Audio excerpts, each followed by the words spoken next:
আছিস তাই একটু রান্না কর। সে রান্না করতে করতে একটা ফোন চলে আসলো, আমি ছুটে কলকাতায় যাচ্ছি। রান্না খাওয়া যাবে? সেটা খাওয়া না যাক, পাতে ধোয়া যাবে। দাদা তুমি কলকাতায় যাচ্ছ? হ্যাঁ কলকাতায় যাচ্ছি। তোরা তো আমার পাঁচটা বোন। হ্যাঁ আমি যখনই কলকাতায় যাই তোদের জন্য কিছু না কিছু আনি, তাই জিজ্ঞাসা করতে দাদা আসলাম। তোমার বালিশ গোনা ভুল হয়ে গেছে, একটা মরে গেছে, তোমার মনে নেই? ওটা মরেনি, ও চাকরিতে গিয়েছে, ও চাকরি করতে গিয়েছে, বাড়িতে ঠিক কালকেই চলে আসবে।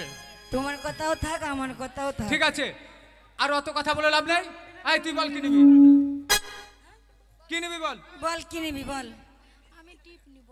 ও টিপ নিবি? হ্যাঁ। ও তুই টিপ নিতে ভালোবাসিস তো, ঠিক আছে কথা দিচ্ছি তোর জন্য 1 লরি টিপ আনবো, তুই যত খুশি টিপ পড়বি, ঠিক আছে?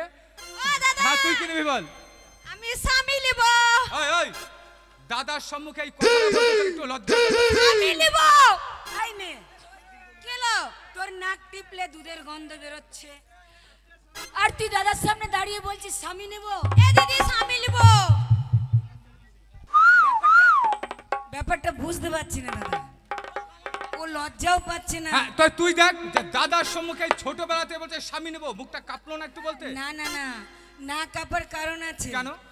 ও সেই স্বামী নেবে না। কোন স্বামী নেবে? ও স্বামী বিবেকানন্দর ছবি নেবে। তো সেটা শর্টকাটে বলতে পারতো, দাদা আমি পড়ালেখা করছি, একটা বড় দেখে স্বামী বিবেকানন্দ